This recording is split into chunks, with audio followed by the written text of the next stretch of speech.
Hello viewers, আসসালামু আলাইকুম। Welcome back to cooking episode. আজ আপনাদের সাথে শেয়ার করব সম্পূর্ণ ভিন্ন উপায়ে মজাদার ডাল ভর্তার রেসিপি। কোনো রকম হাতে মাখানোর ঝামেলা ছাড়াই খুবই অল্প উপকরণে এই রেসিপিটি আপনারা বানিয়ে ফেলতে পারবেন। চলুন তাহলে দেখে নিই রেসিপিটি তৈরি করতে আমাদের কি লাগছে। প্রথমেই আমি একটি বাটিতে 1/3 কাপ মসুর ডাল নিয়ে নিচ্ছি। এবার পানি দিয়ে ডালটাকে খুব ভালো করে কষলে ধুয়ে নিতে হবে। প্রথমবার ধোয়ার ক্ষেত্রেই বুঝতে পারবেন এটা থেকে অনেকটা ময়লা পানি বের হচ্ছে।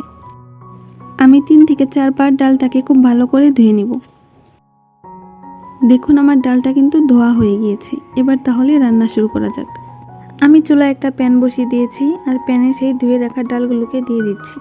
এবার প্রয়োজন মতো এতে আমি পানি অ্যাড করব। আমি এখানে 1/3 কাপ ডালের জন্য প্রায় 4 কাপের মতো পানি ব্যবহার করেছি। এবার আমি এতে পরিমাণ মতো লবণ দিয়ে দিচ্ছি।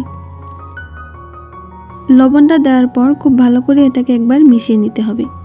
একটা ঢাকনি দিয়ে এটাকে আমি ঢেকে দিচ্ছি আর চুলার আঁচটা অবশ্যই হাই হিটে থাকবে। কিছুক্ষণ পর দেখুন ডালটা থেকে কিন্তু অনেকটাই ফেনা উঠেছে। এবার এই ফেনাগুলোকে ফেলে দিতে হবে। আমি একটি চামচের সাহায্যে ফেনাগুলোকে উঠিয়ে নিচ্ছি।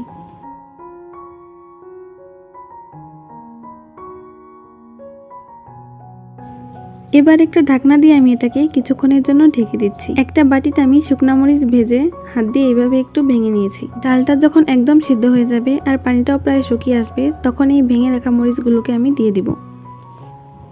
ডালটা কিন্তু দেখুন একদম সিদ্ধ হয়ে গিয়েছে আর পানিটাও অনেকখানি শুকিয়ে এসেছে। ঠিক এই পর্যায়ে আমি শুকনো মরিচগুলোকে দিয়ে দিব।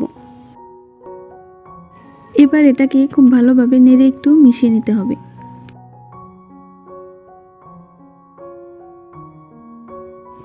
মেশানো হয়ে গেলে একটা ঢাকনা দিয়ে আমি এটাকে ঢেকে দিচ্ছি ঠিক 2 মিনিটের জন্য।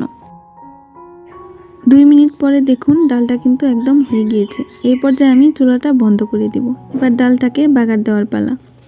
এবার চুলায় আরেকটা প্যানে আমি পরিমাণ মতো তেল দিয়ে দিচ্ছি। তেলটা একটু গরম হলে এর মধ্যে পেঁয়াজ আর রসুন দিয়ে দিতে হবে। পেঁয়াজ আর রসুনটা আমি হালকা থেতলে নিয়েছি। এবার এটাকে একদম ব্রাউন করে ভেজে নিতে হবে। কালারটা দেখুন এটা কিন্তু একদম ব্রাউন হয়ে গিয়েছে। ঠিক এই পর্যায়ে আমি আগে থেকে সিদ্ধ করে রাখা ডালগুলোকে দিয়ে দিব। এবার এটাকে খুব ভালোভাবে নেড়ে একটু মিশিয়ে নিতে হবে। আমার রান্নাটা কিন্তু হয়ে গিয়েছে। বাগার দেওয়ার পর এটাকে আর বেশি সময় ধরে রান্না করার প্রয়োজন নেই। এই পর্যায়ে আমি চুলাটা বন্ধ করে দিচ্ছি। পরিবেশনের জন্য এর উপর কিছু ধনিয়া পাতা কুচি আমি দিয়ে দিচ্ছি আর দিয়ে দিচ্ছি 2টো শুকনো মরিচ। ব্যাস হয়ে গেল আমার হাতে মাখানোর ঝামেলা ছাড়াই ভিন্নধর্মী একটি মজাদার ডাল ভর্তার রেসিপি। এরকম একটা ভর্তা থাকলে কিন্তু অনায়াসে 1 প্লেট ভাত শেষ হয়ে যাবে। হাতের কাছে থাকা অল্প উপকরণের এই সহজ রেসিপিটি আশা করি আপনাদের সবার ভালো লেগেছে। আর ভালো লেগে থাকলে আমার চ্যানেলটিকে সাবস্ক্রাইব করতে ভুলবেন না। আল্লাহ হাফেজ।